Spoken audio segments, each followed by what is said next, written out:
This video is powered by the pros at Pickell Air Plumbing and Electric. Arkansas owned, Arkansas operated. GoPickell.com.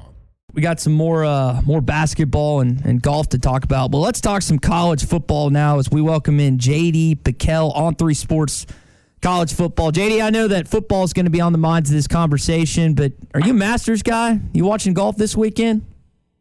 Man, I would love to be a Masters guy. To be honest with you, I think my patience level is a little bit too low to fully appreciate the game of golf. But I mean, I feel like college football fans and Masters fans both appreciate the same thing about their sports, which is like the pageantry. So man, I'm all here for, you know, the romance of Augusta, pimento cheese sandwiches. Like, hey, I'm here for it, brother. That's your guy. Not a super big golf fan, but I'm here for the juice. That's your pimento cheese right off the bat there. I think a lot of people pay attention this week. Well, JD, I know one thing you are here for is KJ Jefferson. One of the things you said about him is he keeps you in every game and gives you a chance to win. What do you think his biggest attribute is as the quarterback for the University of Arkansas? I think one of the biggest things is just that he is a big human being running the football downhill. I mean, he's a good thrower of the football, obviously. He's great ad-libbing, but I mean, to be able to line up on 4th and 1 and call quarterback power and feel pretty good about the big boy that's carrying the football for you, who, by the way, is your quarterback, like that's a luxury that not a lot of teams around the country get to have. And I think the thing that a lot of people maybe overlook outside of, you know, Arkansas is that when you do that quarterback design run, you get an extra blockers. From a numbers standpoint, you're able to feel a little bit better about what you're doing schematically. So, I mean, that's just kind of the ace up the sleeve for Arkansas with him being able to do that, as y'all well know. But no, like you said, he's a special player. And I'm selfishly, as a college football fan, excited he's coming back for another year. I think a lot of Arkansas fans feel that same way. Now, I think you were in the same camp as a lot of fans here that felt like Arkansas could maybe be a dark horse contender for the SEC West this past season. It didn't pan out. What are your thoughts on this team? Some of the guys they've lost, like Drew Sanders, Jordan Dominic, and some of the other. What are your thoughts early in spring about this Arkansas football team? I think it's coming together, if that makes sense. I think there's obviously, like you said, the portal kind of gives and takes, and we won't really know until all the dust settles after the second portal wave.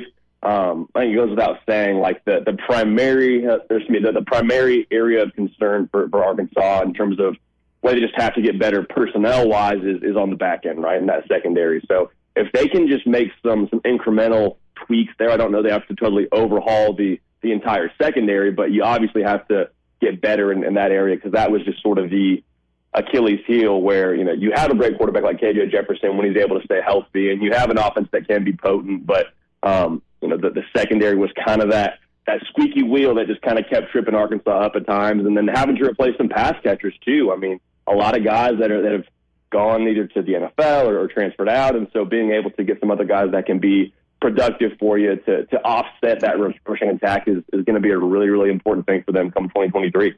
Arkansas is one of the teams with two different coordinators this year versus last year. Dan Enos, of course, on offense, and Travis Williams on defense. What are the growing pains that fans should expect this year with bringing in two new coordinators? I think the thing that I'm watching for most closely throughout this spring and the first couple of games is, you know, how do they mesh between OC and quarterback? Because when those two are on the same page, as they were so often last year with Briles, I mean, it was, you know, it's kind of like having what's the best way to say this? Kind of like having both sides of your brain working on the same page. You know, like having everybody from the top down synced up, and so having to kind of relearn that and have a new mesh. And hey, KJ, you know, what do you like in quick game? Okay, you like this? Well, I like this. I think we can get this going. You feel comfortable with that? No? Okay, let's try to work this out. So being able to kind of learn what KJ is comfortable with and what's going to be something to play to his strengths is something that I think is really, really crucial they hone in on during the spring. And, you know, it's hard to account for until you're really seeing live bullets in that 11-on-11 setting. So I think just meshing between KJ and the OC is going to be the biggest growing pain that we could expect. But you can only keep talent down for so long. So I think it will eventually mesh, but just being able to mesh sooner rather than later is going to be crucial. Is there anything KJ's a competitor. He's going to go hard. He puts his body in places that opens him up to potential injury. He missed some time last year because the body wasn't right. Is there anything Dan Enos you think will do differently with play calling or the positions and spots he puts KJ in to maybe preserve his health this year compared to the games he missed a year ago?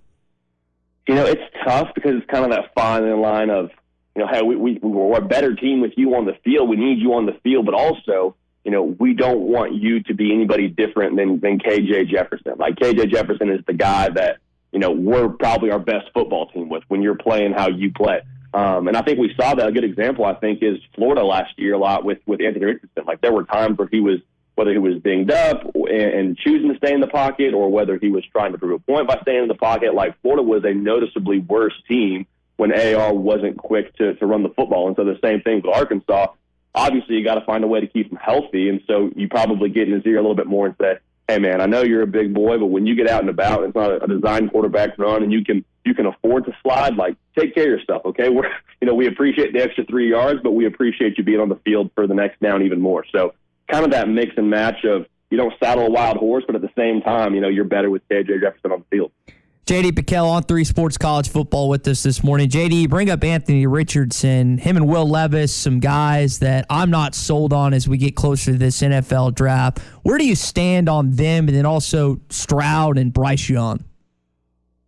Yeah, I think the difficult part with me, we'll start with AR and Will Levis. The difficult part with me is with Levis is seeing the production from the last 2 years. Like, both of the last 2 years, he's had double-digit interceptions.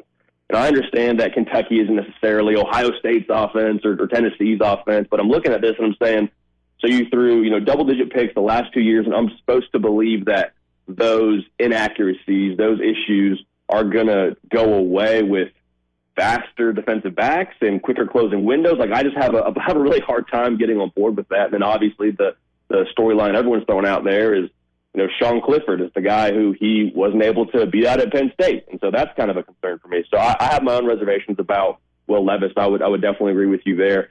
Anthony Richardson is just fascinating, man, isn't he? I mean, like, just such a freakish athlete, has so many tools, probably one of the most, like, high ceiling guys in this entire draft, which is, a term everybody loves to throw out this time of year, but I think it's just emphatically true with him, which is funny to say, is he actually hit the ceiling at his combine. So I guess we found out where the ceiling is, or at his pro day rather, not the combine. But I think that the concern with him, and I was talking to one of our scouts here about this yesterday, just such a small sample size in terms of what we've been able to see from him on the field. Like, we only seen really one season of quarterback one play for him, and there was a lot left to be desired. Like, it's such a jump to go from obviously the collegiate level, even in the SEC, to now being the face of a franchise. Like, there's not going to be a ton of, hey, we'll wait for you to figure it out. So I think for those reasons, I have a fair amount of concerns for AR and Will Levis. And then to make it brief on CJ Stroud and Bryce Young, like,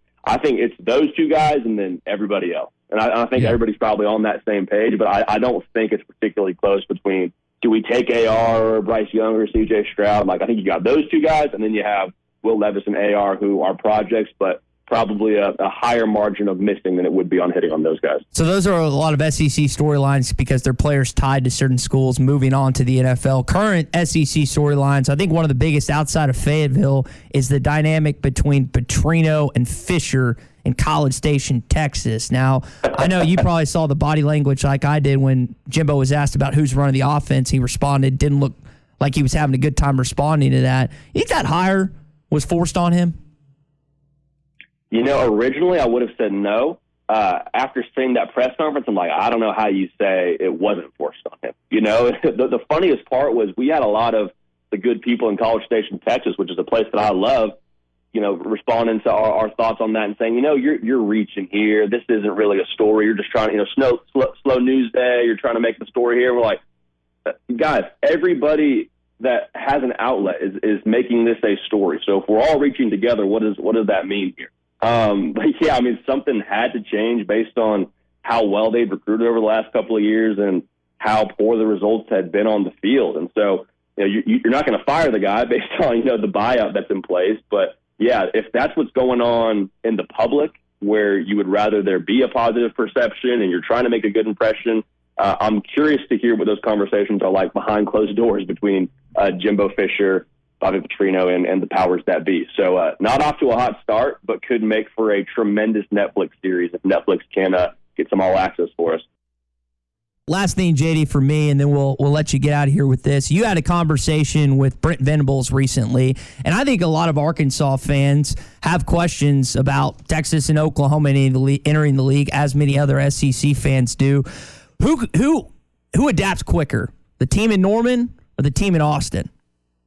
Ooh, that's a great question. I think the first thought would be, well, who hits on the quarterback first? Is it Jackson Arnold? Is it Arch Manning? My gut says Texas, just based on the fact that they've been building towards this. Like Brent Venables, I have all the faith in the world he'll be able to get Oklahoma headed the right direction, but he's been a head coach now for only one season. Like Steve Sarkisian's been at this for a minute, knows how to build a program, knows how to put guys in position to succeed. They've both recruited really well. And I'll just say this. I mean, if Arch Manning is the quarterback that we all expect him to be when his time comes, and likely, ends up being the guy when they get to the SEC, like, you got to feel pretty good about your chances. So I think it's close, but I would lean ever so slightly towards Texas today, obviously with reserving our right to change that as we get closer and closer after we get the 2023 season under our belt. JD, we'll leave it there, man. Again, JD Pickell, On3's Sports College Football. You can watch him on YouTube amongst other places throughout the season.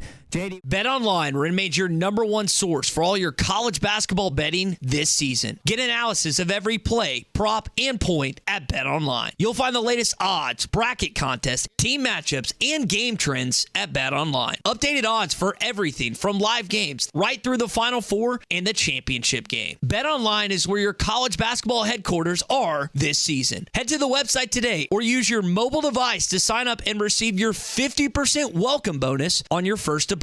Be sure to use our promo code BELIEVE to receive your bonus. That's BLEAV. BetOnline.ag, where the game starts.